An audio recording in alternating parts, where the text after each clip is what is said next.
Vamos abrir nossas Bíblias em 2 Samuel, capítulo 21, versos de 1 a 14. Quem puder ficar em pé, como disse o Miqueias, o grande Miqueias. Hoje foi o Bar Mitzvah do Miqueias. O Bar Mitzvah é quando o judeu já está chegando a ser homem e recebe a autorização de ler as Escrituras. Então, aí, Miqueias, guarda essa data. 13 de maio de 2018 foi o meu Bar Mitzvah. Assim disse o pastor José Nogueira.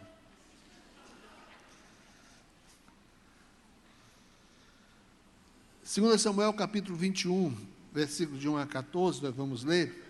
E vamos ser muito rápido, né? Já tivemos muitas e belas e grandes mensagens. Mas eu quero falar de um pouquinho só, de uma mãe que, segundo os teólogos, os estudiosos da Bíblia, dizem que ela foi o maior exemplo de amor abnegado aos seus filhos.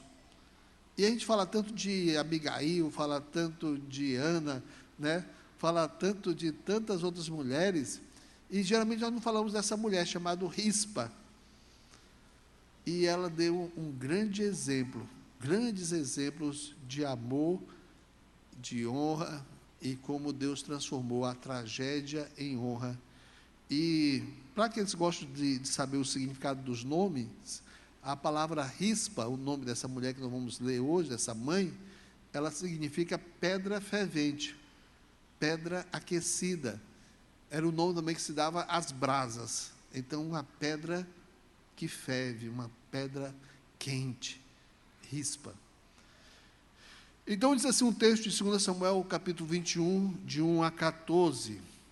E houve nos dias de Davi uma fome de 3 anos consecutivos, e Davi consultou ao Senhor, e o Senhor lhe disse: é por causa de Saul e da sua casa sanguinária, porque matou os gibeonitas. Então chamou o rei aos gibeonitas e lhes falou: ora, os gibeonitas não eram dos filhos de Israel, mas do restante dos amorreus. E os filhos de Israel lhes tinham jurado, porém Saul, no seu zelo à causa dos filhos de Israel e de Judá, procurou feri-los ou aniquilá-los. Disse, pois, Davi aos gibeonitas: que quereis que eu vos faça? E que satisfação vos darei para que abençoeis a herança do Senhor?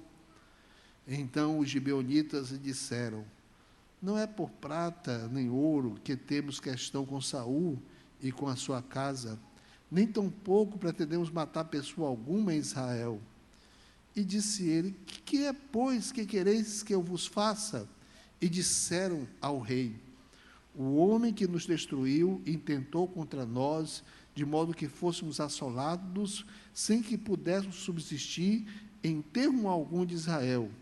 De seus filhos, se nos deem 7 homens, para que os enforquemos ao Senhor em Gibeá de Saul, o eleito do Senhor. E disse o rei Davi: eu os darei. Porém o rei poupou a Mefibosete, filho de Jonatas, filho de Saul, por causa do julgamento do Senhor, que entre eles houvera, entre Davi e Jonatas, filho de Saul.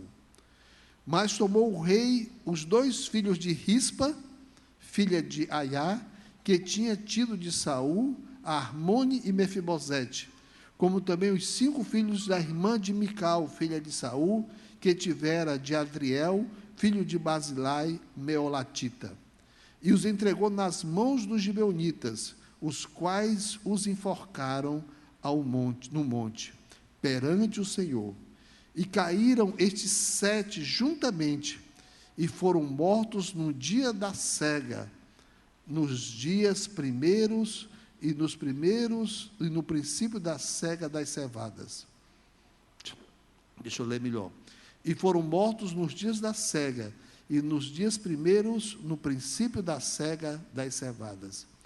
Então Rispa, filha de Aiá, tomou um pano de cilício e estendeu-lhe sobre uma penha, desde o princípio da cega até que a água desceu do céu e caiu sobre eles.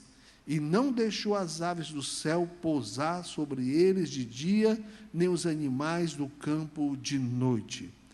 E foi contado a Davi o que fizera Rispa, filha de Aiá, concubina de Saul.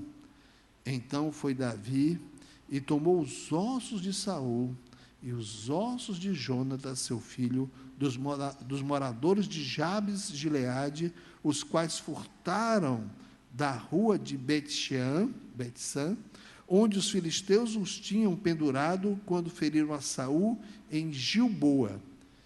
E Davi fez subir dali os ossos de Saul e os ossos de Jonatas, seu filho, e ajuntaram também os ossos dos enforcados, e enterraram os ossos de Saul, de Jonatas, seu filho, na terra de Benjamim, em Zela, na sepultura de seu pai Quis. E fizeram tudo o que o rei ordenara, e depois disto, Deus se aplacou com a terra. Vamos orar. Pai querido, nós te agradecemos pela leitura da Tua palavra, e agora também queremos rogar a Tua bênção para o nosso meditar, que seja correto, agradável a Ti, e também o meditar da Tua palavra traga força, traga instrução, traga edificação também para nossas vidas. Pedimos isso, pedimos a Tua bênção, em nome de Jesus Cristo. Amém. Podem sentar, amados. Só para nós entendermos um pouco esse texto, devemos entender que esse texto, essa história aconteceu 3.000 anos atrás, na época da lei, que era diferente dessa nossa dispensação. Às vezes nós erramos muito de querer interpretar, ou então entender alguns acontecimentos como se fosse hoje em dia.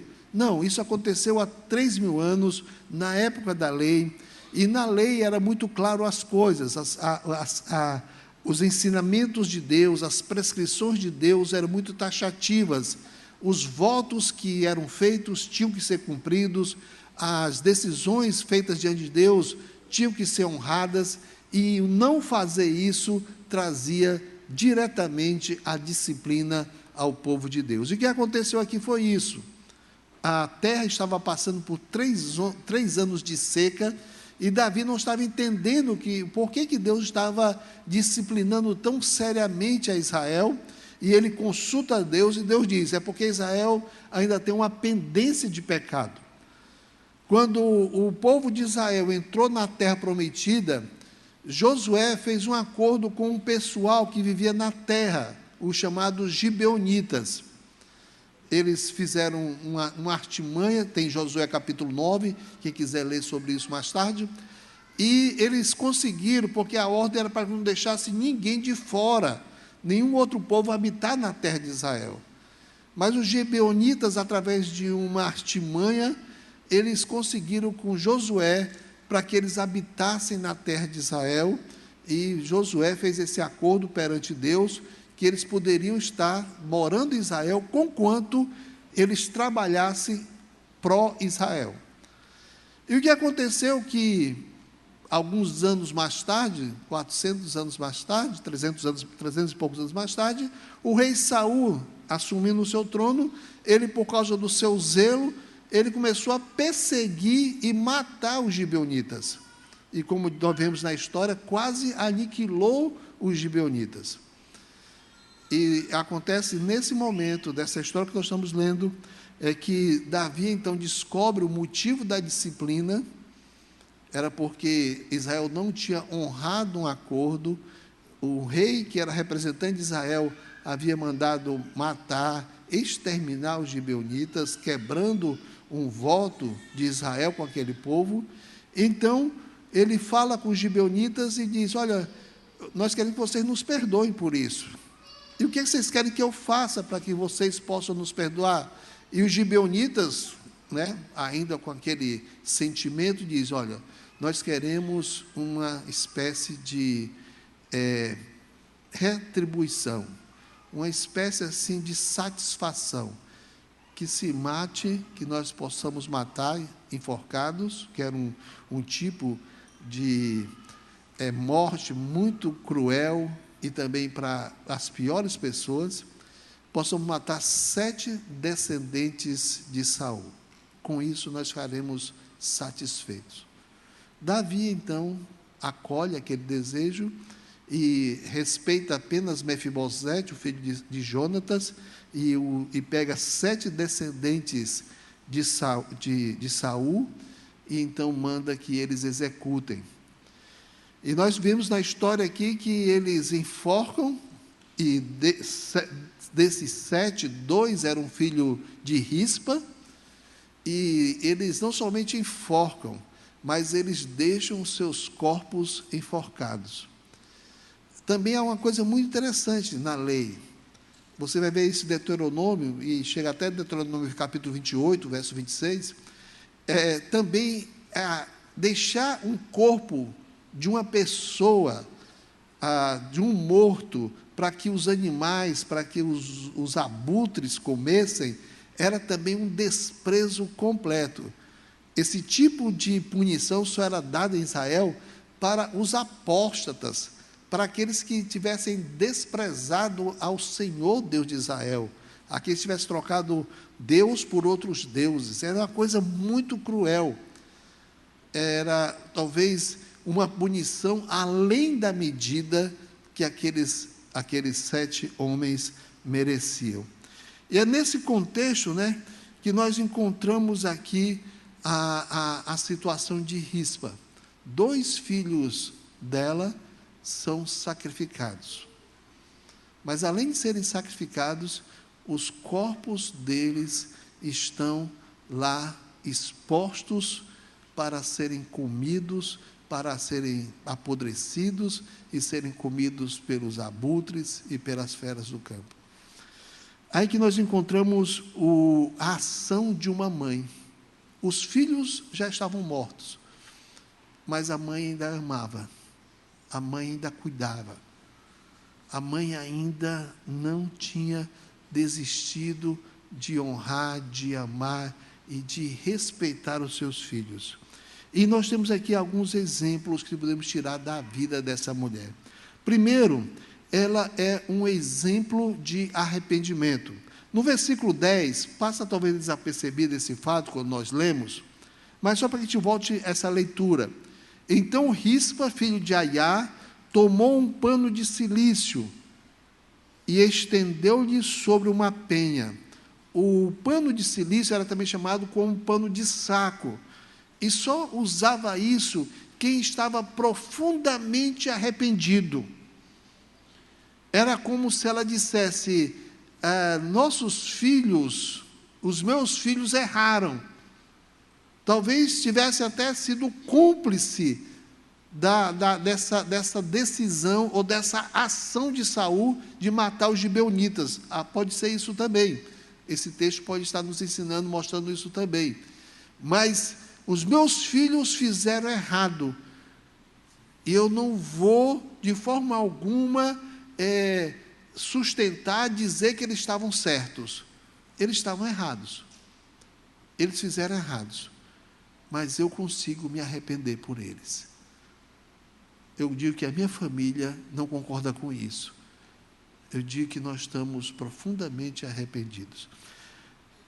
Rispa é um exemplo de uma mãe que compreende, muitas vezes, os erros dos seus filhos, mas ela não aceita, ela não se conforma com isso, ela não passa por cima dos erros dos filhos, ela consegue sofrer com o pecado dos seus filhos. Talvez Rispa esteja nos ensinando esse sentimento que temos, que quando alguém da nossa família erra, nós erramos também. Quando alguém da nossa família tropeça, nós tropeçamos também. E ao invés de querer defender o erro, colocamos o pano de saco, o pano de cilício, nós nos arrependemos dos nossos erros. O segundo exemplo que essa mulher me ensina, nos ensina, é a sua perseverança em fazer isso. A gente observa no versículo 10 e no versículo 11, vai até na sequência desse texto. Então Rispa, filha de Aiá, tomou um pano de cilício e ela estendeu-lhe sobre uma penha, sobre a pedra, sobre a rocha, desde o princípio da cega até que a água do céu caiu sobre eles. Alguns estudam melhor a questão das épocas de Israel, das estações de Israel, o princípio da colheita até a próxima temporada de chuva, dá um período de 4 meses. Se você for se aprofundar nesse texto, alguns teólogos dizem até que podia ser esse período até de 6 meses. E outros dizem que seria 3, 4 meses. Mas o que nós podemos dizer com certeza é que essa mulher, nessa atitude de arrependimento, de alguma forma, de tentar fazer uma restauração, e ela não queria mais que os seus filhos passassem a memória deles com essa vergonha de seus corpos serem comidos pelas feras do campo, de serem apodrecidos ao relento. E diz que aquela mulher, daqueles pelo menos 4 meses, ela monta uma tenda lá, e ela não deixa que as aves do céu pousem sobre os filhos, nem que os animais do campo comam a carne dos seus filhos. O que é passar 4 meses, dia e noite, sem pestanejar, sem fraquejar, para que de alguma forma a memória dos seus filhos não ficasse na história como sendo apóstatas, como sendo os mais miseráveis dos homens. Perseverança, uma atitude em que nós queremos fazer o que é certo, ou queremos as coisas certas, e nós não desistimos. Mães têm nos ensinado tantas vezes isso. Mães oram por seus filhos, mães intercedem por seus filhos, e nós dissemos sempre às mães, né, nunca deixem de aconselhar os seus filhos, mesmo que eles não ouçam. Às vezes o não ouvir faz parte do rebelde, mas o aconselhar e não desistir de aconselhar faz parte do perseverante. Então faça a sua parte. Aquela rispa é um exemplo de perseverança. 3, 4, talvez 5, talvez 6 meses, enxortando os abutres, expulsando os animais do campo, para que os seus filhos não apodrecessem nesse sentido, e que aqueles seus corpos fossem destroçados por esses animais, sem ter direito a uma sepultura, a um sepultamento digno. Mas nós temos também uma coisa bem interessante nessa mulher, é que ela também é um exemplo de respeito e de honra. E talvez quando chega no versículo 11, nós vamos entender isso. Por que essa mulher é um exemplo de respeito e honra?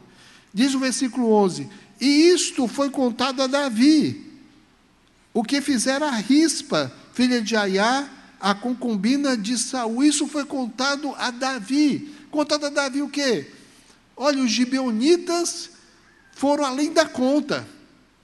Eles foram autorizados a enforcar aqueles homens, mas eles quiseram deixar os corpos lá como um escárnio, como uma desonra.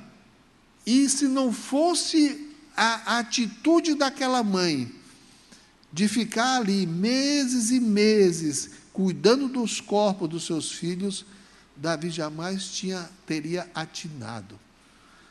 Ela é aquele exemplo que toda mãe quer, que a sua casa seja honrada, que a sua casa seja respeitada. Toda mãe quer que seus filhos cresçam nos caminhos de Deus. Toda mãe quer que os seus filhos sejam motivos de orgulho. Toda mãe quer a alegria, como eu vi aqui, dos seus filhos estarem servindo a Deus na casa do Senhor. E aquela mulher é esse exemplo de compreende erros, não para de interceder, de agir, e é uma pessoa que vê, que quer que haja essa honra na sua casa. Mas eu também digo uma coisa dessa mulher para mim, de um exemplo dela.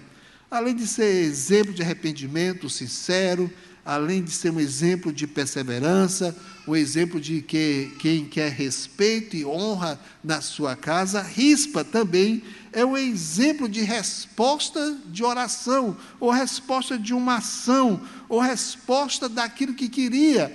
O que é que Davi faz?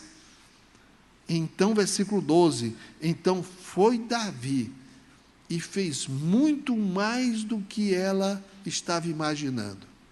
Não somente mandou tirar os corpos dos seus filhos, mas Davi lembrou-se de Saul. Onde é que está Saul? Saul está lá em Jabes de Gileade? Não é lugar de estar o corpo de Saul. Onde é que está Jonatas, meu amigo, meu irmão, lá em Jabes de Gileade, além do Jordão? Não é lugar para eles estarem, não. Então Davi manda que tragam, exuma os corpos, tanto de Saul como de Jonatas, pega os corpos dos filhos de Aiá, da filha de Aiá, de Rispa, e faz na terra deles, na terra de Benjamim, na sepultura do pai de Saul, na sepultura de Quis, faz um enterro e um sepultamento decente. Os filhos dela, que estavam sendo jogados para as feras, eles agora, os corpos deles, estão sendo honrados juntamente com o rei de Israel. Olha o que diz o nosso texto.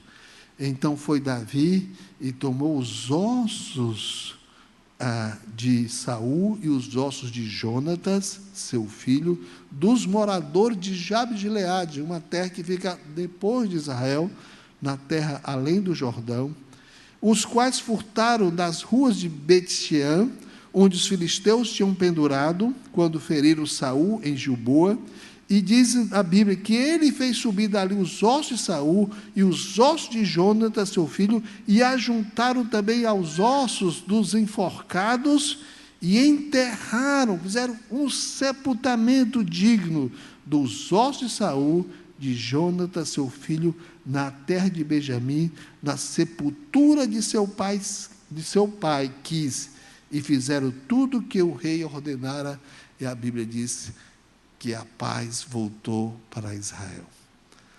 Dentro dessa restauração, dessa disciplina, tinha a ação de uma mulher chamada Rispa, que queria o melhor, mesmo depois de mortos, que a memória dos seus filhos fosse preservada, fosse honrada, e por isso ela não desistiu enquanto não viu isso acontecer.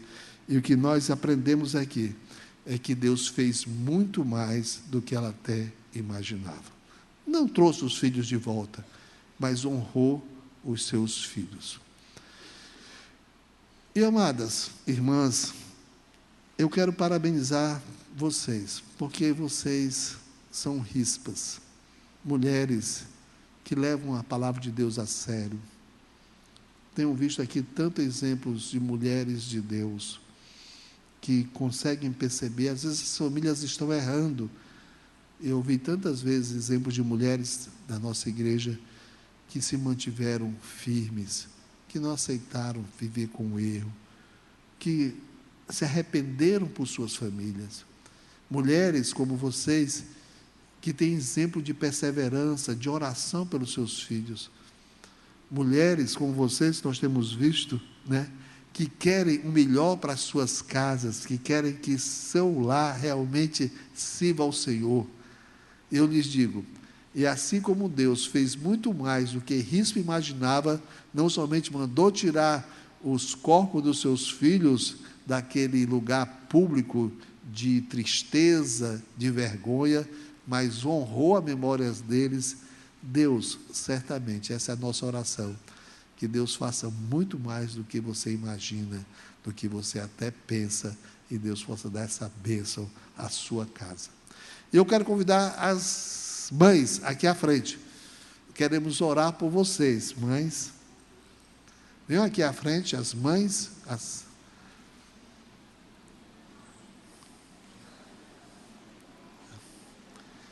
E você, ao chegar aqui, pega a sua lembrancinha logo. Agora vem todo mundo.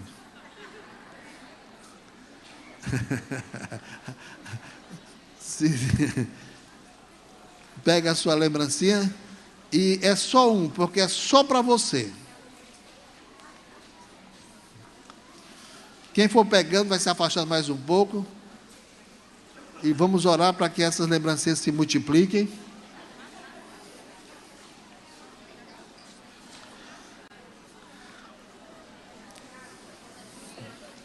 Liduína Teles vai cantar aqui, Liduína? Vovó pode pegar 2. Estou brincando, é brincadeira.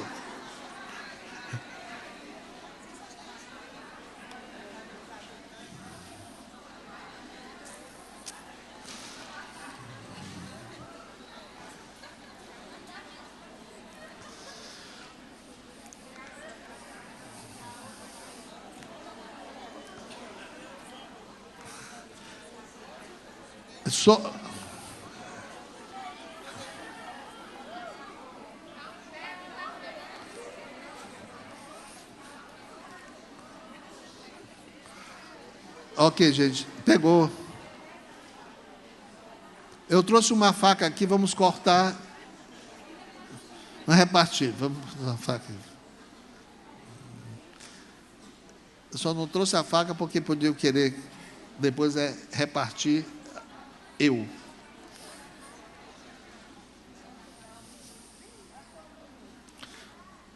Leva a cesta. Estou brincando.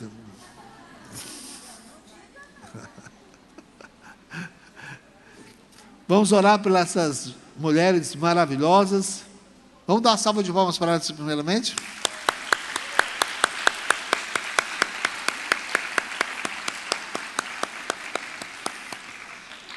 Agora, se nós fizemos isso no Dia das Mães, imagine em agosto, que eu vou fazer para o Dia dos Pais.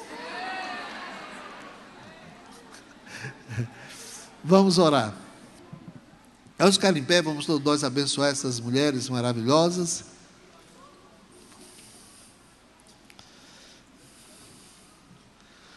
Senhor nosso Deus, Pai querido, nós te agradecemos pela vida dessas senhoras, porque o Senhor deu a bênção a elas de ter seus filhos, de criar seus filhos. Algumas já têm uma nova geração e te louvamos pela tua fidelidade, por tua bênção na vida delas. Te agradecemos porque essas qualidades, ó Pai, que o Senhor tem dado a essas mães, que podemos elogiar de tantas formas, encontrando tantos exemplos na Bíblia. Mas nós cremos, ó Pai, porque é assim que o Senhor tem abençoado essas mulheres, dando-lhes o sentimento, o sentido da justiça, do correto, dando-lhes o temor do Senhor, dando-lhes essa perseverança de quererem o melhor para as suas casas, o melhor para as suas famílias, dando essa vontade que elas têm de que as suas casas, os seus lares, seu marido, seus filhos, seus genros, suas descendências, ó Pai, possam ser homens e mulheres de Deus que sirvam ao Senhor. E nós queremos te louvar também, ó Pai, porque como encontramos aqui no exemplo de Rispa, o Senhor certamente faz muito mais do que nós pedimos. O Senhor excede até o que nós esperamos na nossa vida. E nós rogamos, agradecemos ao Senhor e pedimos a tua bênção para essas mulheres, para as suas casas, para os seus filhos e para a sua descendência. Pois nós oramos em nome de Jesus Cristo. Amém. Deus abençoe a todas e até terça-feira na nossa coinonia.